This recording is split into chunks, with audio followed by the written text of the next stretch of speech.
नमस्कार आमी ज्योतिष सम्राट विनय शास्त्री। आज के आमार भिडियोर आलोच्य विषय वृश्चिक राशि एवं लग्न के निये। এই বৃশ্চিক রাশি এবং লগ্ন সাপেক্ষে ষষ্ঠ স্থানে শুক্র অশ্বিনী থেকে ভরণী তার নিজের নক্ষত্রে প্রবেশ আজ 13 তারিখ। আবার আগামী 16 তারিখে বুধ যাচ্ছে আদ্রা থেকে পুনর্বসু নক্ষত্রে এবং ওই 16 তারিখে রবি বৃষ রাশি থেকে মিথুন রাশিতে পদার্পণ করছে। তার নক্ষত্রের পরিবর্তন হচ্ছে না, একই নক্ষত্রে অর্থাৎ মৃগশিরা নক্ষত্রেই থাকছে। তাহলে এই যে মূলত তিনটে গ্রহ এই সপ্তাহের মধ্যে পরিবর্তন, এই পরিবর্তনে বৃশ্চিক রাশি বা লগ্নের জাতক জাতিকাদের উপর কীরূপ প্রভাব বিস্তার করবে।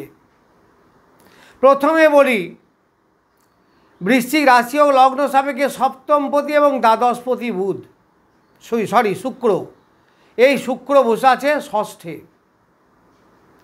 তাহলে ষষ্ঠে যদি বসে থাকে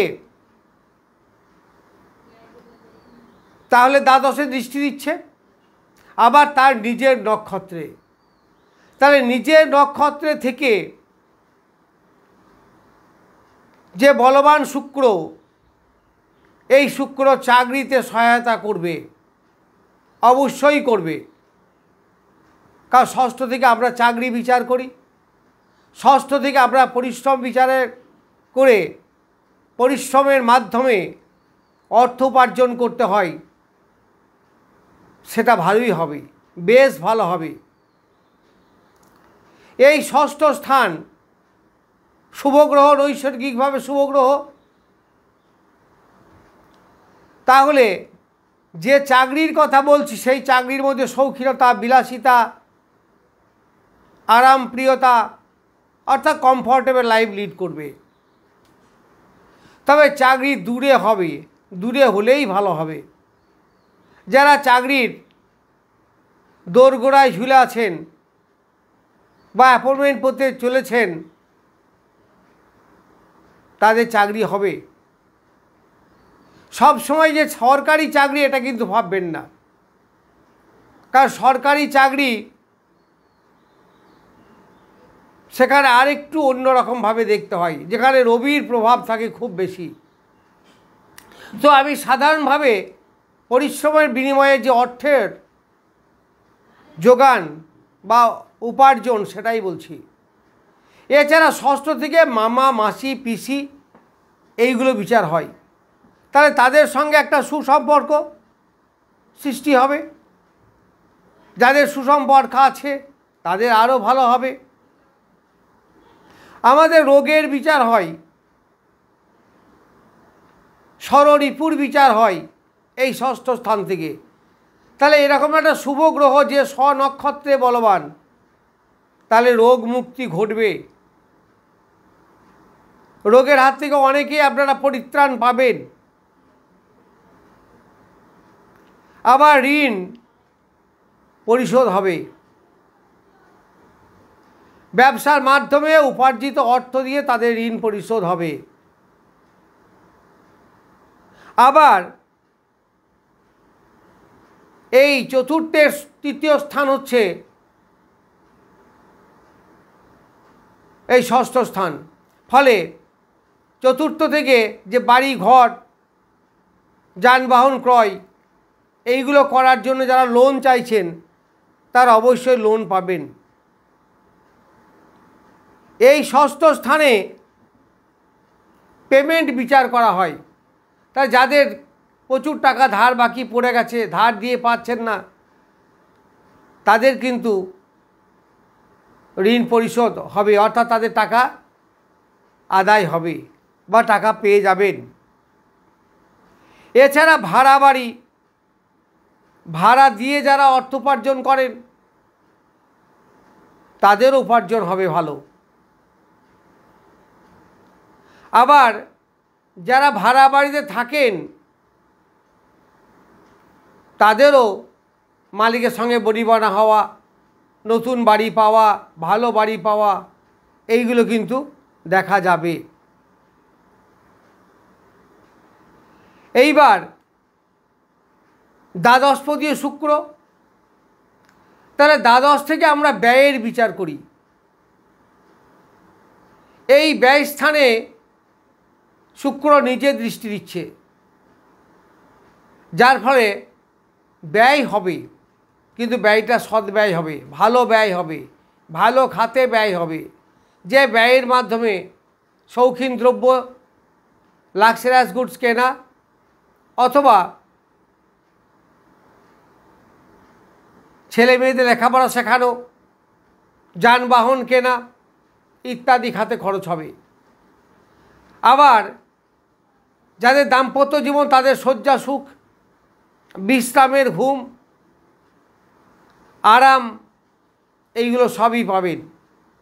এছাড়া বিদেশ যাত্রা, বিদেশ যাওয়ার যাদের যোগ, যারা যেতে চাইছেন বা যারা দূরে কর্ম করেন তাদের পক্ষে বেশ ভালো।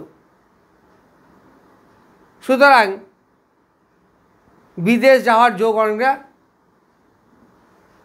সুবিধা হবে। এইবার আমি আসব ভরণী নক্ষত্র। ভরণী নক্ষত্র কি না, ভরণী নক্ষত্র হচ্ছে, এর দেবতা হচ্ছে যম, আর এর প্রতীক হচ্ছে মাতৃজনী। অর্থাৎ এখানে শেষ এবং শুরু দুটোই আছে। তাহলে অনেকের যাদের ব্যবসা শেষ হয়ে গেছে তারা বন্ধ করে দিয়ে নতুন ব্যবসা খুলতে পারবেন। নতুন কিছু সৃষ্টি, নতুন কিছু শুরু করা, যার মাধ্যমে অর্থ উপার্জন হবে। অনেকের মধ্যে ব্রেকআপ হয়েছিল, তাদের করে আবার নতুন করে শুরু হবে। সেটা প্রেম প্রীতির ব্যাপারে হতে পারে, বা মামা মাসি আত্মীয় স্বজনদের মধ্যেও যে ব্রেকআপ হয়েছিল, অশান্তি ছিল, ঝগড়া ঝামেলা ছিল, সেগুলো আবার মিলমিশ হয়ে যাবে। তাহলে এখানে যেমন শেষ আছে, যম মৃত্যুর দেবতা, মৃত্যু হয়ে যায়। আবার জনি যে প্রতীক চিহ্ন, মানে কি নতুন করে সৃষ্টি।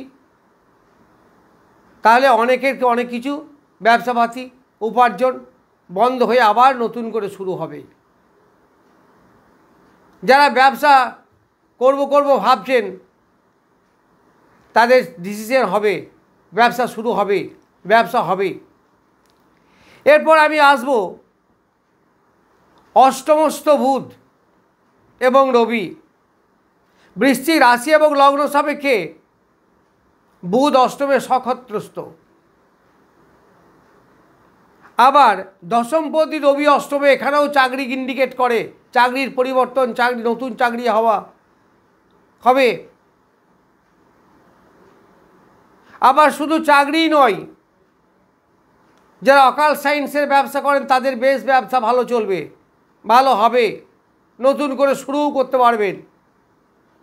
আর জ্যোতিষী ব্যবসা, লয়ার, সুদের ব্যবসা, এই ধরনের একটু আনঅর্থোডক্স টাইপের ব্যবসা, অর্থাৎ যে ব্যবসা সচরাচর সবাই করে না, সমাজে প্রচলিত নয়, এক্সেপশনাল টাইপের ব্যবসা, এই ব্যবসা যথেষ্ট ভালো চলবে এবং ব্যবসার মাধ্যমে যথেষ্ট আয় উপার্জন আপনারা করতে পারবেন। জবের পরিবর্তন, যারা চাকরি করছে নতুন করে প্রমোশন হওয়া, বা তাদের মাইনে বৃদ্ধি হওয়া, বা কমফোর্টেবল জোনে ট্রান্সফার হওয়া, এইগুলো কিন্তু হবে। এই অষ্টমকে আমরা গুহ্য স্থান বলি, অর্থাৎ গোপন স্থান, গুপ্ত স্থান। তাহলে উত্তরাধিকারী সূত্রে সম্পত্তি প্রাপ্তি, অর্থপ্রাপ্তি, এইগুলো হতে পারে। আবার দশমপতি তার একাদশে বসেছে। তাহলে দশম থেকে আমরা কি পাই? পিতার সম্পত্তি, মান যশ খ্যাতি, জীবনের প্রভাব বিস্তার, কর্মের দ্বারা সম্মান প্রাপ্তি, এইগুলো আমরা পেয়ে থাকি। তাহলে দশমপতি যদি তার একাদশে গিয়ে বসে থাকে তাহলে সেগুলি যথেষ্ট পরিমাণে পাওয়া যাবে, এতে কোনো সন্দেহ নেই। আবার রবি এবং বুধের বুধাদিত্য যোগ, বলবান বুধাদিত্য যোগ, বুধ যুক্ত আদিত্য মানে রবি, তাহলে বুধাদিত্য যোগ। এই বুধ আমাদের বুদ্ধি, ব্রেন, আর রবি দেয় কন্টিনিউয়েশন। ফলে বুধ এবং বৃহস্পতি, বুধ এবং রবি এক জায়গায় থাকলে তারা যেটা মুখস্থ করে, যেটা পড়াশুনো তৈরি করে, যা তারা শেখে কন্টিনিউ থাকে, অর্থাৎ দীর্ঘদিন ধরে তাদের মনে থাকে। এইটাই হচ্ছে কন্টিনিউশন, এটা রবি দেয়, ব্রেন। এই অষ্টমস্ত রবি আছে 5 নক্ষত্রে, মানে মৃগশিরা নক্ষত্রে। তাহলে বৃশ্চিক রাশি বা লগ্ন সাপেক্ষে এই মৃগশিরা নক্ষত্র মঙ্গলের নক্ষত্র। আবার মঙ্গল বসে আছে এই রবির ঘরেই, দশমে। তাহলে দশমের সঙ্গে অষ্টমের আর একটা কানেকশন হলো। তার মানে যে চাকরি পাওয়ার কথাটা বলছিলাম সেটার কনফার্মেশন আরও বাড়ল। দেখুন, বিচার হচ্ছে গ্রহ সংযোগ খুঁজে বের করা। যে যত খুঁজে বের করতে পারে সে তত ভালো বিচার করতে পারে। গ্রহটা কত ডিগ্রিতে আছে, কত নক্ষত্র আছে, সেই নক্ষত্র আপনার পক্ষে কতটা শুভ বা অশুভ, সেইগুলো দেখে তারপরে বিচার করতে হয়। এটা মনে রাখতে হবে। আমরা বিচার সবাই করি, গ্রহ স্ফুট কজন দেখি। আবার আপনার ভাব সাপেক্ষে গ্রহটা অ্যাকচুয়ালি কোথায় সেগুলোকেও হিসাব করতে হয়। তাহলে সেই হিসাবে বলা যাচ্ছে যে লগ্নপতি এই মৃগশিরা নক্ষত্রের অধিপতি, অর্থাৎ মঙ্গল। আবার বুধ আছে বৃহস্পতির নক্ষত্রে, আবার সেই বৃহস্পতি বসে আছে ওই বুধের ঘরেই, যদিও সেটা আজকে বিচার্য বিষয় নয়। তাহলে সামগ্রিকভাবে বলা যায় যে ষষ্ঠ ভাবস্থ শুক্র, অষ্টম ভাবস্থ রবি এবং বুধ কর্মের দিক থেকে বেশ ভালো, উপার্জন যথেষ্ট ভালো হবে। আবার এবং বুধ এবং রবি এদের যে দৃষ্টি তা হচ্ছে বৃশ্চিক রাশি বা লগ্নের সাপেক্ষে ধনস্থানে। তাহলে ধনস্থানে যদি তার দৃষ্টি পড়ে, আবার ওই বুধ হচ্ছে একাদশপতি, অষ্টমে যেমন বসেছে, অষ্টম তার স্বক্ষেত্র।